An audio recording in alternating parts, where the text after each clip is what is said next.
Masih seputar tata ibadah. Karena sesungguhnya pembahasan tentang tata ibadah itu kalau buat kita yang biasa terima bahan jadi gampang. Oh, tata ibadah cuman gitu doang. Kadang-kadang suka lebih gampang protesnya. Masa tata ibadahnya kayak gitu, kakak tata ibadahnya jelek. Padahal kalau kita berkecimpung di dalamnya, kita akan menemukan bahwa ini pekerjaan yang lumayan rumit. Nah, sebetulnya malam hari ini kita akan bicara soal pemilihan ayat dan nyanyian. Tapi setelah dilihat, sepertinya materi pemilihan ayatnya cukup panjang. Jadi kemungkinan besar pemilihan nyanyian itu kita akan uh, ikuti di Selasa minggu depan. Saya sangat berharap bahwa minggu depan pemilihan nyanyian itu Bapak Ibu datang lebih awal karena itu yang paling apa ya, yang paling sering dilakukan oleh baik presbiter maupun pengurus dan pelayan unit-unit misioner. Lalu yang kedua lagi, mohon maaf Bapak Ibu, saya perlu sampaikan akan ada beberapa pengulangan eh, yang sudah disampaikan di materi tata ibadah, tapi mungkin di pemilihan ayat, pemilihan nyanyian itu akan diulang karena mohon maaf hasil dari penjemaatan tata ibadah ini ternyata belum memperlihatkan hasil yang sesuai harapan. Jadi mungkin ini butuh pembiasaan dan secara pengajaran ini mungkin perlu diulang. Pemilihan ayat untuk tata ibadah. Ini bagian pertama, bagian keduanya pemilihan nyanyian. Sejatinya, Bapak Ibu, ibadah GPIB itu adalah ibadah yang dialogis.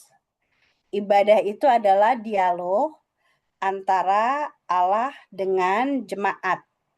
Allah dengan jemaat. Tidak spesifik kepada setiap pribadi, tapi seharusnya, idealnya setiap orang itu menjadi bagian dari yang disebut jemaat. Jadi kalau dibilang dialog antara Allah dengan jemaat, artinya dialog dengan diri saya juga gitu. Jadi walaupun ini judulnya dialog apa namanya antara Allah dengan jemaat, tapi sesungguhnya ini juga menyentuh pribadi setiap peserta ibadah. Apanya yang dialogis? Dialog dalam ibadah ini terjadinya begini. Ketika Allah menyampaikan hukum, disambut oleh umat dengan diaminkan. Kecuali tata ibadah HUT PKB kemarin dari sinode itu tidak ada aminnya, tapi bukan berarti tidak sah. Tapi yang pasti, hukum dari Allah dijawab dengan amin. Salam dibalas dengan salam. Nas pembimbing dibalas dengan nyanyian. Berita anugerah disyukuri dengan nyanyian. Petunjuk hidup baru direspon dengan Gloria. Pemberitaan firman diaminkan dengan nyanyian, pengakuan iman, dan memberi persembahan. Amanat pengutusan direspon dengan nyanyian. Jadi kalau dilihat harusnya ibadah itu memperlihatkan keseimbangan antara apa yang disampaikan Allah dengan apa yang direspon oleh jemaat. Kadang-kadang yang tidak ideal, yang sering terjadi malah ketika ibadah itu menjadi tontonan, kebanyakan penyampaiannya, kebanyakan kata-katanya, akhirnya jemaat menjadi penonton, itu bukan ibadahnya GPIB. Jadi itu apa? Ya, itu mungkin pertunjukan ibadah bisa. Jadi jemaat itu hanya menonton ibadah, bukan beribadah. Karena beribadah yang sesungguhnya, ibadah jemaat itu bersifat dialogis. Allah berfirman, umat jemaat merespon. Yang harus diperhatikan ketika kita memilih ayat dalam ibadah kita itu masuk dalam nuansa yang diatur oleh kalender liturgi berdasarkan pemahaman iman GPIB. Jadi dalam memilih ayat, nuansa dalam diatur yang ditata dalam kalender liturgi berdasarkan pemahaman iman GPIB ini juga harus diperhatikan. Kalender liturgi GPIB mulai dari Minggu Advent, 4 minggu, lalu Natal 2 minggu, Epifania 6 minggu, kalau nggak salah. Pasca itu ada 6, Pasca ada 7, kemudian sisanya Pentakosta. Kenapa begitu? Karena ini kan menjadi latar belakang pemilihan ayat. Advent itu dia akan bicara tentang pertobatan, Natal akan bicara tentang firman Allah, Epifania itu biasanya bicara soal penyataan Allah, spiritualitas, Prapaskah bicara soal penderitaan, Paskah bicara soal kemenangan, dan Pentakosta banyak tema di dalamnya. Nah, kalender liturgi ini juga mengandung atau di dalamnya ada pemahaman iman GPIB yang dimulai dari keselamatan, gereja, manusia, sumber daya alam, bangsa dan negara, masa depan. Pemahaman iman GPIB ini, Bapak Ibu, kalau kita sadar, dia sudah masuk dalam kalender liturgi. Keselamatan itu biasanya dibahas di Minggu Natal dan Paskah. Gereja itu dibahas biasanya di Pentakosta karena Oktober itu ada hari ulang tahun gereja, hari reformasi. Lalu bulan Mei itu ada bulan ekumene. Manusia biasanya nanti dibahas di Minggu Pentakosta. Di bulan Juli itu biasanya HUT, berbagai HUT ya. Ya dia, Yankes, PKB, GP, itu semua bicara soal sumber daya insani, soal manusia. Lalu sumber daya alam biasanya dibahas di Minggu Pentakosta, di bulan Juni, bulan Pelkes, dan bulan Agustus. Bulan Agustus akan ada pembahasan juga tentang bangsa dan negara karena dalam rangka merayakan HUT RI. Masa depan biasanya dibahasnya di Minggu Epifania di awal tahun. Nah, firman Allah ini biasanya dibahas di Natal ataupun di sepanjang tahun. Jadi nuansa ini atau tema-tema ini turut melatar belakangi cara kita memilih ayat-ayat Alkitab untuk ibadah. Nah, ayat Alkitab dalam ibadah, setidaknya dalam ibadah minggu yang harus kita pilih itu biasanya 5. Karena pembacaan Alkitab yang nomor 4 ini Bapak Ibu sudah ada dari sinode, sudah tersedia secara terpadu dan terarah. Kita lihat ya sama-sama ya. Mulai dari nas pembimbing.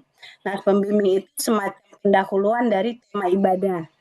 Nah, tema ibadah itu seperti yang kita bahas di tata ibadah, dia muncul di ajakan beribadah. Di ajakan beribadah itu ada tema, ada dalam rangka apa. Nah, untuk menyatakan, memperjelas tema itu, nanti muncul di nas pembimbing. Lalu berita anugerah. Berita anugerah itu ayat yang menyampaikan atau menegaskan bahwa pengampunan dosa telah berlaku. Ini berita anugerah, bukan lagi ajakan bertobat, ajakan mengaku dosa, tapi sudah penegasan. Lalu perintah hidup baru itu etika hidup Kristen. Sebagai tindak lanjut dari pengampunan yang kita terima, etika hidup. Pembacaan Alkitab ini sudah ditentukan dari sinode sebagai pusat atau tema ibadah. Ajakan memberi, dasar untuk memberi persembahan dengan penuh rasa syukur. Lalu terakhir ayat yang perlu dicari adalah amanat pengutusan. Pesan untuk dilakukan.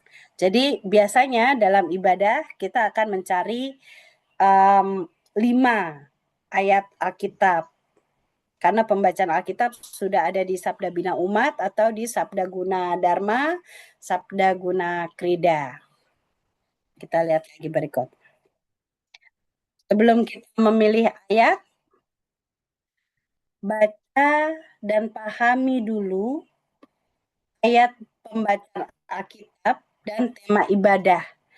Ini kartu mati Bapak Ibu.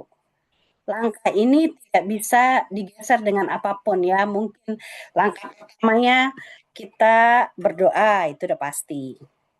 Tapi kita tidak bisa menyusun tata ibadah tanpa tahu minimal tema ibadahnya.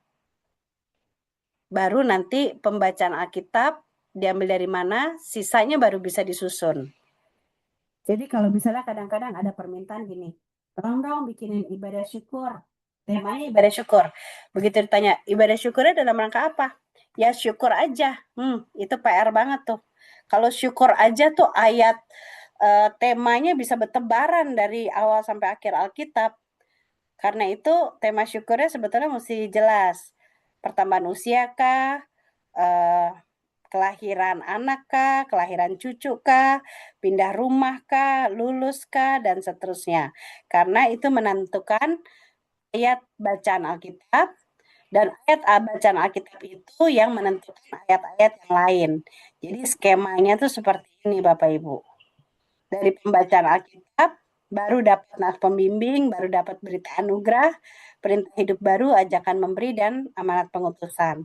Bahkan pengalaman kami, pendeta-pendeta, khususnya saya sama pendeta Ina, seringkali kami menyusun ayat-ayat ini selama sudah ada pembacaan Alkitab, seringkali tidak langsung dimulai dari nas pembimbing. Bisa jadi kami menyusunnya dari berita anugerah dulu, perintah hidup barunya dulu, mungkin dari ajakan memberinya dulu. Jadi selama pembacaan Alkitab ini sudah pasti, sudah dibaca, sudah dipahami ini bacaan Alkitabnya tentang apa, temanya apa, baru ayat-ayat ini bisa disusun. Jadi jangan pernah menyusun atau memilih ayat Alkitab dalam tata ibadah tanpa tahu itu ibadahnya ibadah apa. Nah, semua ayat merujuk pada pembacaan Alkitab. Bapak Ibu, ini bukan sekedar aturan, bukan sekedar kalau GPIB kan gampang banget tuh jemaatnya ditakut-takutin pakai aturan kan. Aturannya emang udah gitu. Ini bukan soal aturan, tapi ini implikasi dari pengakuan kita bahwa Yesus Kristus adalah pusat ibadahnya GPIB. Pusat ibadahnya GPIB adalah Yesus Kristus. Implikasinya banyak, tata ruang, tata waktu, apalagi ya, tata ibadah, semuanya merujuk pada firman. Firman itu di mana tempatnya? Di pembacaan Alkitab dan khotbah. Itulah kenapa semua ayat harus merujuk pada pembacaan Alkitab. Ini bukan sekedar aturan, bukan masalah harus, tapi inilah implikasi dari pengakuan Yesus Kristus adalah pusat ibadah. Yesus adalah firman yang hidup. Nah, baru dari sini kita mulai. Idealnya sih mulai dari nas pembimbing Bapak Ibu. Tapi sebetulnya kalau kita baca pemilihan ayat itu bisa dimulai dari mana aja. Selama kita sudah paham. Nas pembimbing itu bukan introitus. Ini ada di pembinaan ibadah yang lalu. Kalau introitus Mazmur 95 ini apapun temanya, apapun bacaannya, nas pembimbingnya adalah Mazmur 95. Apa Mazmur 95? Masuklah, sujudlah di hadapannya. Mana ini? Mazmur 95 ayat 6. Masuklah, marilah kita sujud menyembah, berlutut di hadapan Tuhan yang menjadikan kita, sebab dialah Allah kita dan kitalah umat gembalaannya dan kawanan domba tuntunan tangannya. Itu introitus Bapak Ibu. Kalau Bapak Ibu ingat, dulu GPIB punya ibadat yang berapa ya? 80, kayaknya 80. Nas pembimbingnya itu masih memakai model introitus. Jadi apapun bacaannya, apapun temanya, nas pembimbingnya pasti ini nih, Mazmur 95 atau ayat-ayat yang senada, yang berupa undangan. Undangan, masuklah, marilah sujud menyembah, berlutut di hadapan Tuhan, itu undangan. Tapi sekarang ketika kita memakai istilah nas pembimbing, maka ayatnya itu harus yang mengantar jemaat untuk memahami tema ibadah. Jadi tema ibadahnya itu tahu dulu, nih temanya apa, baru dicari nas pembimbingnya.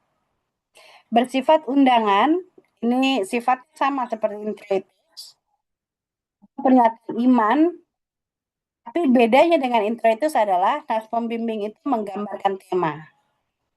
Dia bukan doa, bukan harapan. Jadi tema, undangan dari Allah berupa pernyataan iman yang disesuaikan dengan bacaan Alkitab. Kalau introitus nggak perlu disesuaikan Bapak Ibu. Tapi kalau nas pembimbing, undangan dari Allah ini harus disesuaikan dengan temanya. Jika nas pembimbing diganti dengan pembacaan Mazmur, ini dalam ibadah keluarga dan ibadah pelkat, pilihlah Mazmur yang sejiwa dengan bacaan Alkitab dan tema. Jadi Mazmurnya itu juga bukan pilih sembarang-sembarang, diurutin aja kalau ibadah PKP Mazmur 1, ibadah PKB Mazmur 2, ibadah PKLU Mazmur 3, enggak gitu juga. Jadi tetap harus dicari yang sejiwa dengan bacaan Alkitab atau temanya. Lalu berikut berita anugerah. Berita anugerah ini adalah ketegasan bahwa kita sudah diampuni, bukan lagi ajakan untuk mengaku dosa dan bertobat. Jadi berita anugerah ini kadang-kadang kita milihnya suka nyaru. Nyaru apa? Suka kesaru, apa kesaru ya? Suka kecampur dengan ajakan untuk mengaku dosa atau bertobat. Padahal berita anugerah itu tegas menyatakan bahwa kita sudah diampuni. Nah, biasanya berita anugerahnya diambil dari 1 Yohanes 1 ayat 9. Jika kita mengaku dosa, maka Ia setia dan adil, sehingga Ia mengampuni segala dosa kita dan menyucikan kita dari segala kejahatan. Ini berita anugerah yang paling sering dipakai karena ada kata-kata Ia akan mengampuni segala dosa dan menyucikan dari segala kejahatan. Padahal kalau diperhatikan, ayat ini lebih tepat ditaruh di ajakan untuk mengaku dosa daripada di berita anugerah. Kenapa begitu? Karena ia masih berbunyi, ia akan mengampuni. Jadi ini masih akan. Sementara berita anugerah yang ideal itu sudah merupakan pernyataan bahwa dosa kita diampuni. Lalu biasanya itu diambil, coba kita lihat, Bapak Ibu, di samping Bapak Ibu ada Alkitab ya. Mazmur 103 misalnya. Mazmur 103 ini berita anugerah favorit juga. Ayat 8. Tuhan adalah penyayang dan pengasih, panjang sabar dan berlimpah kasih setia. Tidak selalu ia menuntut dan tidak selama-lamanya ia menendam. Tidak dilakukannya kepada kita setimpal dengan dosa kita dan tidak dibalasnya kepada kita setimpal dengan kesalahan kita. Tetapi setinggi langit di atas bumi, demikian besarnya kasih setianya atas orang-orang yang takut akan Dia. Sampai ayat 13 atau 14. Dia ini walaupun lebih tersirat, tapi lebih menyatakan bahwa kita diampuni. Jadi berita anugerah itu bukan lagi ajakan untuk mengaku dosa, ajakan untuk bertobat, tapi ketegasan. Seperti Bapa sayang kepada anaknya, demikian Tuhan sayang kepada orang yang takut akan Dia. Begitu. Nah, jika ayat kita pilihan itu tidak langsung menyampaikan berita pengampunan, seperti yang kita baca di Mazmur 103, pelayan firman menutup dengan kata-kata berdasarkan firman itu, Sebagai pelayan Yesus Kristus, kami memberitakan bahwa pengampunan dosa telah berlaku di dalam nama Bapa dan Anak dan Roh Kudus. Nah, Bapak Ibu perhatikan rumusan ini. Berdasarkan firman Tuhan. Firman Tuhan yang mana? Mazmur 103. Bahwa sedemikian besar kasih setianya, sejauh timur dari barat dijauhkannya daripada kita pelanggaran kita, dan seterusnya. Berdasarkan firman Tuhan itu, sebagai pelayan Yesus Kristus, perhatikan nih, kami memberitakan. Kenapa kami, bukan saya? Padahal yang menyampaikan ini adalah pelayan firman, tunggal.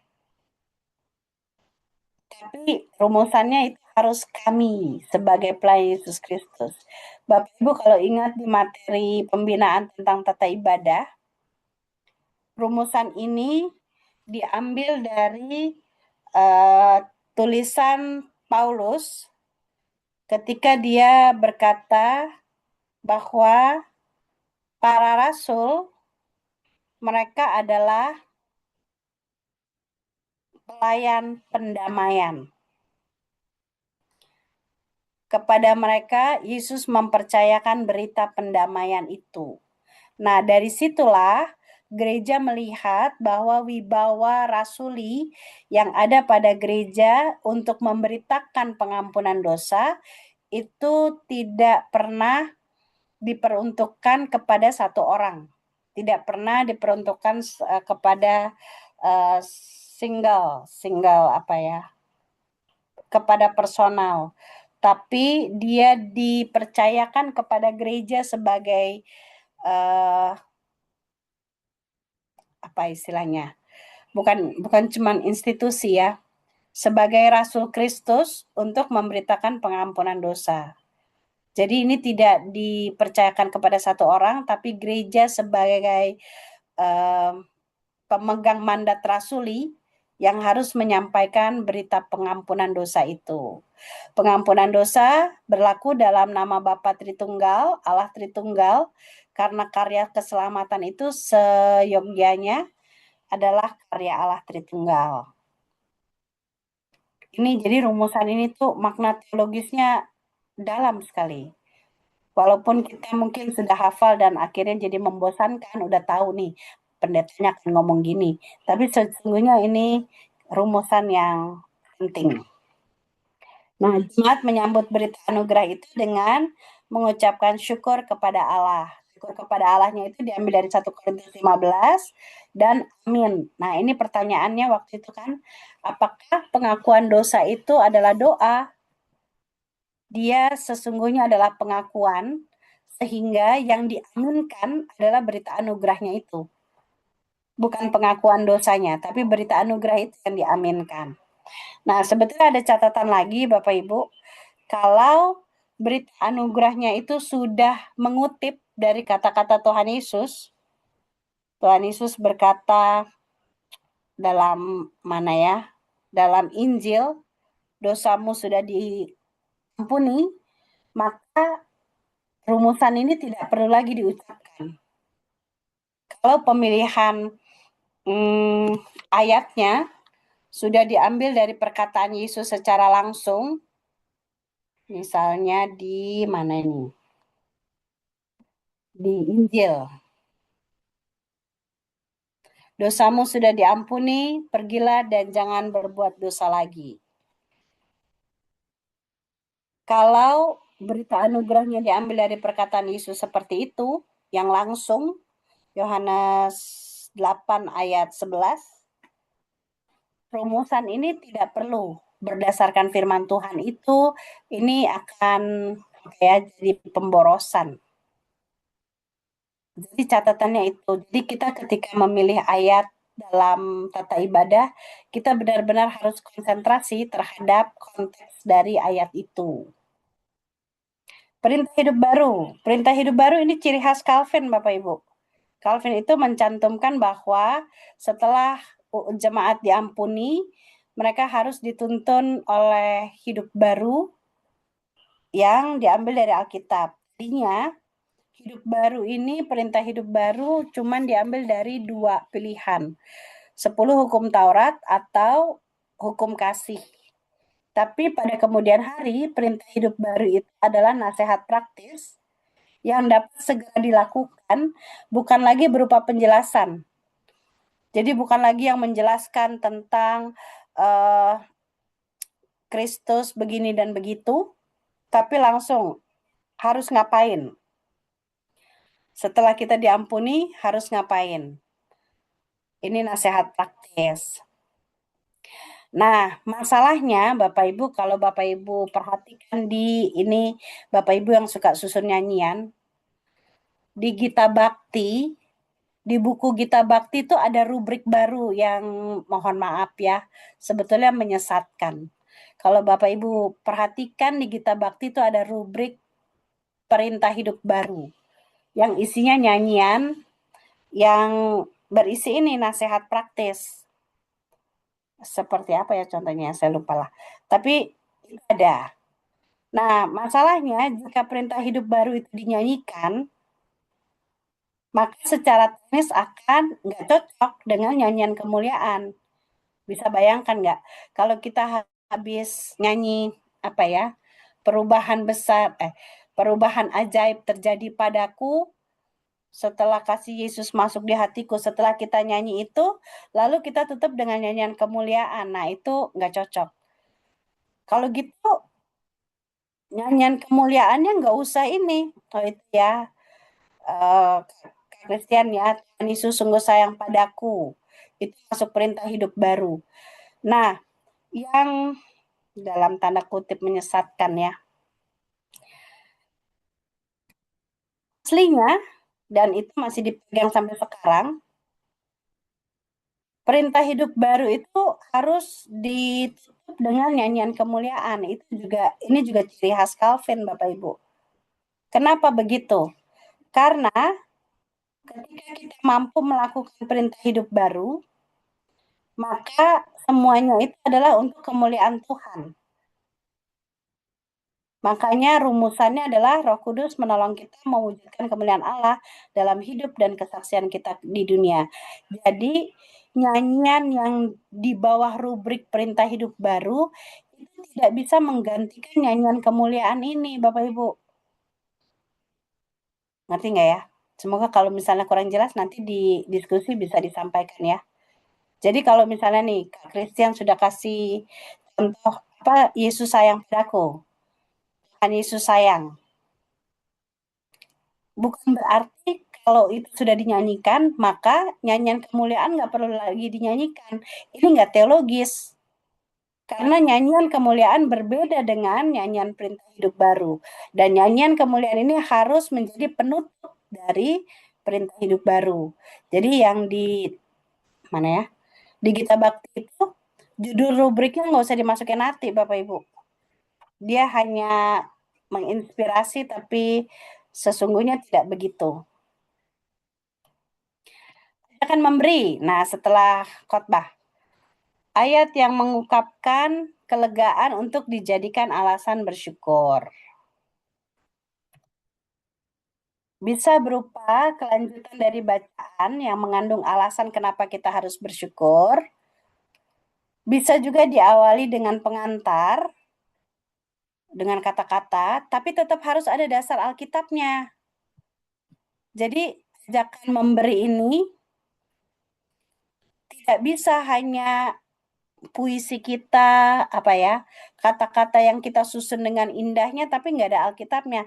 Loh, yang menjadi dasar kita memberikan karya Allah, bukan omongan kita, bukan apa ya propaganda gereja, bukan bujukan gereja, bukan kepentingan panitia ini dan itu, tapi atas karya Allah yang disampaikan melalui firman. Karena itu harus ada dasar Alkitabnya. Tidak selalu tentang mensyukuri berkat, bisa juga tentang ajakan mengabdi. Kalau di Roma 12 itu yang paling terkenal. Persembahkanlah tubuhmu sebagai persembahan yang kudus, harum, dan berkenan kepada Tuhan. Itulah ibadahmu yang sejati. Ya nggak sih? Ya, demi kemurahan Allah, supaya kamu mempersembahkan tubuhmu sebagai persembahan yang hidup, yang kudus, dan yang berkenan kepada Allah. Itu ajakan memberi persembahan dalam bentuk pengabdian. Itu juga bisa. Lalu amanat pengutusan. Amanat pengutusan nih mirip dengan perintah hidup baru, tapi boleh dibilang, nah, semacam closing statement dari khotbah. Closing statement dari khotbah, petunjuk praktis untuk dilaksanakan. Cuman bedanya dengan petunjuk hidup baru, perintah hidup baru, disertai dengan janji Tuhan. Ada janji Tuhan yang menguatkan. Bisa saja didahului oleh kata-kata pengantar, tekad dan janji kita bisa, tapi tetap diakhiri dengan ayat Alkitab, karena yang mengutus kita itu Tuhan. Bukan si pembuat tata ibadah, bukan pendetanya secara pribadi, bukan panitia ini dan itu, bukan, tapi Tuhan. Jadi harus ditutup dengan ayat Alkitab. Kalau ada pendapat kesimpulan pesan pribadi bisa dimasukin, bisa taruh aja di akhir khotbah. Kalau mau ditaruh di amanat pengutusan, tetap ditutup dengan ayat Alkitab. Nah, catatan. Ini yang sudah disampaikan. Kutipan Alkitab tuh harus tepat. Sarannya kalau dulu di copy paste aja, copy paste dari Alkitab elektronik, tapi untuk sekarang Alkitab elektronik yang terjemahan kedua sepertinya belum tersedia. Ini disarankan supaya terhindar dari salah ketik atau memodifikasi nas Alkitab sembarangan. Kadang-kadang kita seingatnya kita ketik, ternyata isinya nggak gitu. Bapak Ibu perhatikan votum. Kalau di Alkitab kedua, pertolongan kita dalam nama Tuhan. Tapi kalau kita bikin tata ibadah berdasarkan memori, berdasarkan ingatan, kita dengan gampangnya menuliskan itu. Pertolongan kita adalah dalam nama Tuhan dan seterusnya. Singkatan nama kitab harus sesuai LAI. Mazmur itu MZM. Markus itu MRK. Kalau Filipi itu FLP. Kalau Filemon itu Phil. Nah, ini catatan nih buat yang suka bikin tata ibadah. Apakah ibadah pekat, apakah ibadah syukur. Kendalikan diri dalam menulis terlalu banyak kata-kata indah. Karena nanti saking indahnya orang nggak ngerti ini ngomong apa sih gitu ya. Atau kita lupa bahwa tata ibadah itu harus seimbang. Apa yang menjadi perkataan dari Tuhan dengan respon manusia itu seimbang. Jangan kita terlalu banyak berkata-kata di situ, akhirnya keseimbangan dialog antara Allah dengan jemaatnya itu justru menjadi kabur. Tidak perlu banyak kata-kata instruksi, ini masih kita jumpai di ibadah-ibadah kita, karena tata ibadah sesungguhnya memakai bahasa simbol. Ingat ya rekan-rekan pemuda, rekan-rekan pelayan, kalau saat teduh itu nggak perlu dibilang saat teduh selesai. Ini bukan upacara, Kasyang. Jadi kalau mengajak jemaat saat teduh, silakan bersaat teduh. Lalu ketika mau masuk diajakan ibadah misalnya, bisa disampaikan dengan suara yang dari pelan ke kuat. Jangan juga ngagetin. Karena ya itu, ibadah itu bukan upacara. Saat teduh selesai. Saat hening selesai. Enggak gitu cara mimpinnya. Lalu berikut, cara memilih ayat. Cara memilih ayat dengan catatan, asumsi saya kita telah memahami bacaan Alkitabnya ya. Bacaan Alkitabnya sudah dipahami, tema hari itu sudah digumuli, sudah dibaca, baru kita memilih ayat. Nah, tema bacaan Alkitab itu menjadi yang utama. Caranya ada dua, Bapak Ibu. Pertama, kita menelusuri ayat sebelum dan sesudahnya. Kita telusuri itu ke atas, kita baca di ayat-ayat sebelumnya, lalu kita baca lagi ya di ayat-ayat sesudahnya. Keuntungannya, dalam ibadah itu kita dapat pemahaman yang utuh dari bacaan Alkitab. Kalau bacaan Alkitab misalnya 1 Timotius 3 ayat 1 sampai 11. Lalu kalau tata ibadah itu berhasil menyusun kitab surat 1 Timotius 3 itu menjadi tata ibadah, artinya sepanjang ibadah tuh kita diajak untuk memahami cara berpikir Paulus ketika dia menyurati Timotius. Itu keren banget tuh kalau bisa begitu. Tapi kelemahannya belum tentu tersedia cukup. Jadi ayat-ayatnya misalnya kita perlu ayat berita anugerah, ini kita baca ke atas nggak ada ayat-ayat yang menunjukkan berita anugerah gitu. Nah ini bisa dicari di tempat lain. Atau cara kedua, selain membaca seluruh kitab, mencari ayat sejiwa dari belahan Alkitab yang lain. Nah ini bisa lebih random Bapak Ibu. Bisa kemana-mana berdasarkan temanya. Kelebihannya, pilihan ayat lebih banyak. Itu satu Alkitab bisa dipakai. Tapi sepengalaman saya, Bapak Ibu, ketika kita mencari seluruh Alkitab itu jauh lebih sulit daripada hanya menelusuri ayat di satu kitab atau satu surat. Kelemahannya, ayat yang dipilih itu belum tentu pemahaman, belum tentu temanya sama. Nanti kita lihat, uh, ada alatnya. Nah, kita bahas satu-satu. Kalau kita memakai metode menelusuri ayat sebelum dan sesudahnya, kita perlu waktu untuk membaca Alkitab itu kitab itu secara utuh. Misalnya gini, ini bacaan buat besok, hari Minggu besok. Namanya berdasarkan Alkitab, sola scriptura. Bacaan Alkitabnya 2 Timotius 3 ayat 14 sampai 17. Bapak Ibu kalau di sebelah-sebelahnya ada Alkitab, silakan dibuka. 2 Timotius 3 ayat 14 sampai 17. Oke. Lalu sebelum 2 Timotius 3 ayat 14-17, kita akan ketemu nas pembimbing di pasal 3 ayat 12. Memang setiap orang yang mau hidup beribadah di dalam Kristus Yesus akan menderita aniaya. Lalu salam ada di awal. 2 Timotius 1 ayat 2b. Kasih karunia, rahmat, dan damai sejahtera dari Allah Bapa dan Kristus Yesus Tuhan kita menyertai engkau. Berita anugerah ada di pasal 1 ayat 9. Dialah yang menyelamatkan kita dan memanggil kita dengan panggilan kudus, bukan berdasarkan perbuatan kita, melainkan berdasarkan maksud dan kasih karunia-Nya sendiri, yang telah dikaruniakan kepada kita dalam Kristus Yesus sebelum permulaan zaman. Sesudah pasal 3 ayat 14, ada perintah hidup baru.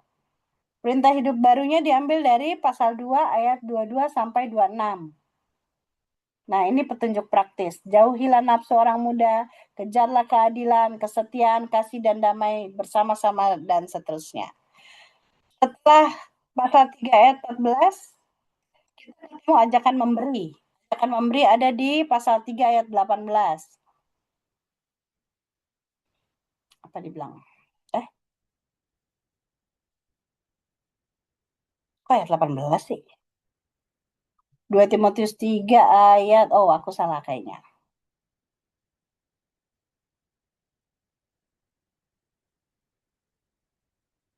Ayat 8 apa ya? Bukan juga. Sabar ya Bapak Ibu ya. Kayaknya ada typo. Sabar.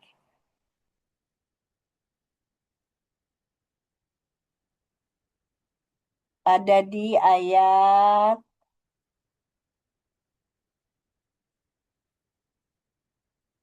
sabar ya. Kayaknya dia ada typo, nanti gak lama. Tapi paling nggak idenya begitu Bapak Ibu. Nanti ya saya cari PR di PR. Kayaknya aku salah ketik. Lalu amanat pengutusannya paling gampang. 2 Timotius 4 ayat 2. Beritakanlah firman, siap sedialah, baik atau tidak baik waktunya, nyatakanlah apa yang salah, tegurlah dan nasihatilah dengan segala kesabaran dan pengajaran. Itu sudah bisa jadi amanat pengutusan. Aku masih penasaran yang itu tuh. Tunggu ya, sabar ya.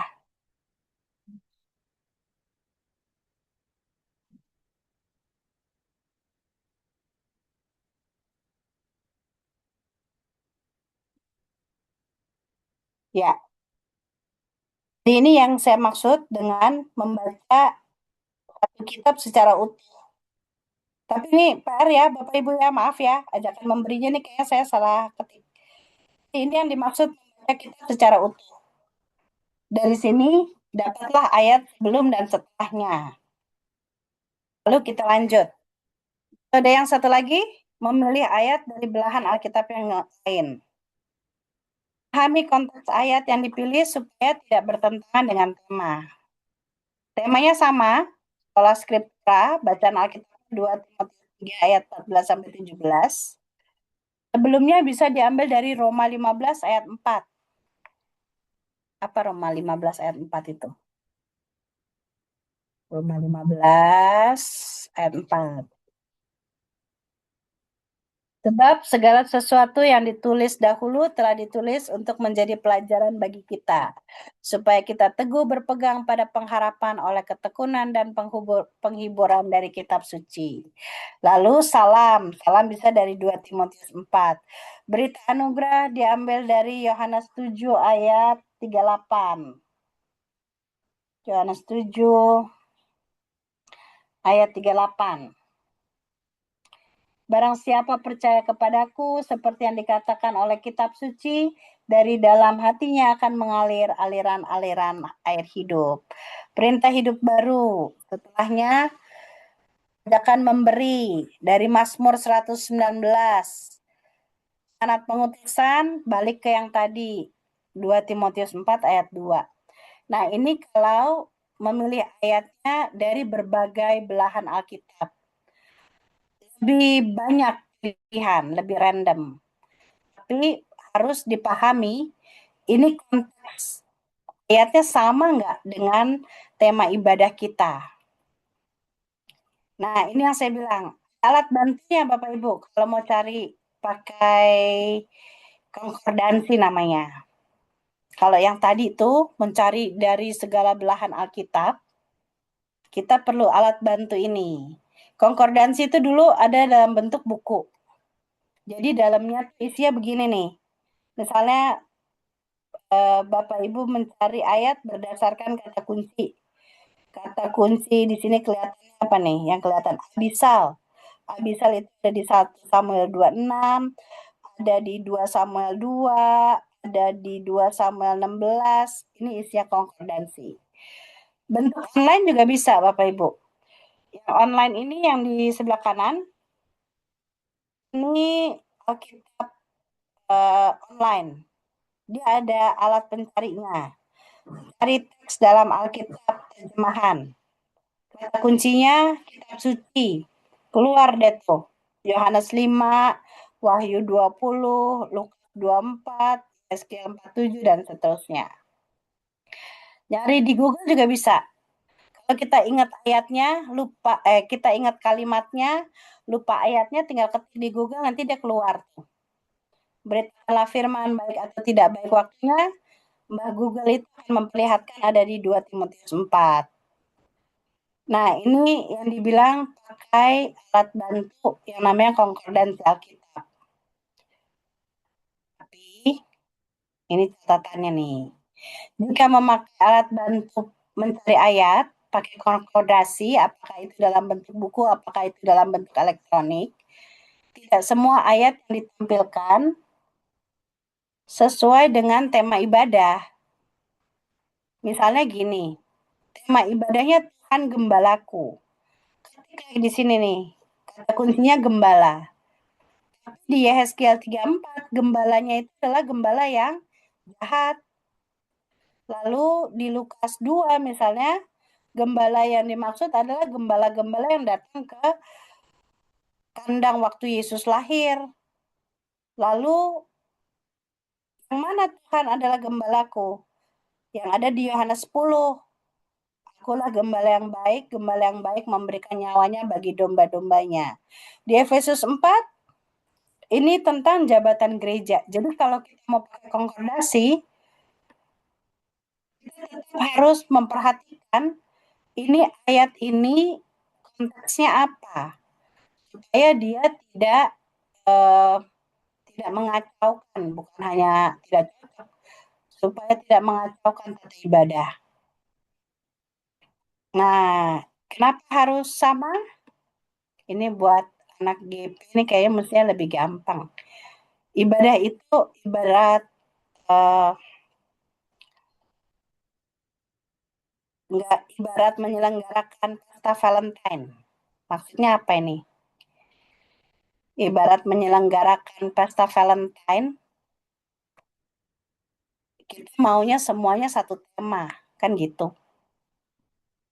Dekorasinya, balon, ada lilin, ada lampu, terus musiknya romantis. Yang pasti kalau Valentine's itu nggak banget dangdutan lah pokoknya. Menunya biasanya coklat yang manis-manis, dress code-nya misalnya pasangan, simbol-simbolnya hati, bunga, apalagi warnanya pink, merah, biru. Kenapa kita mengupayakan semua ini supaya suasana Valentine's-nya terasa? Kalau kita tidak menentukan hal-hal ini, Valentine's-nya itu cuma di judul, tapi suasananya kayak ulang tahun. Nah, ibadah itu sebetulnya sama, Bapak Ibu. Ibadah itu adalah satu cerita dalam satu tema yang bertumpu pada pelayanan firman, yaitu pembacaan Alkitab dan tema. Jadi saya suka diminta baik itu membuat atau eh, apa ya, baik membuat tata ibadahnya atau membuat pembinaannya tentang tata ibadah kreatif. Sebetulnya semua tata ibadah itu kreatif, Bapak Ibu. Kenapa begitu? Karena dalam proses penyusunan tata ibadah, kita itu harus kreatif dalam menyusun ayat, menyusun nyanyian, menyusun perkataan, memperhatikan teknisnya, kapan berdiri, duduk, gesturnya, itu sebetulnya sudah menggunakan daya kreativitas. Tapi yang bikin tata ibadah itu menarik justru adalah ketika dia menjadi satu cerita dalam satu tema. Seperti merayakan Valentine itu. Mana tadi itu? Nih, seperti merayakan Valentine itu. Dia menjadi kreatif, menjadi apa ya, pesannya terasa sampai ke rumah ketika semuanya itu padu. Nah, bikin tata ibadah itu juga gitu. Jadi kalau Bapak Ibu apa ya, kebetulan bertugas atau kebagian giliran untuk menyusun tata ibadah, sebaiknya yang dipikirin itu bukan kalau gitu kita masukin segala macam ide, ada tarian lah, ada inilah, penayangan inilah, ada drama. Itu maksudnya bukan gitu. Tapi kalau tata ibadah yang kreatif, itu tata ibadah yang dari awal sampai akhir, dia bisa menjadi satu cerita yang utuh dalam satu tema, bertumpu pada pelayanan firman, dan itu yang akan diingat. Sampai di sini dulu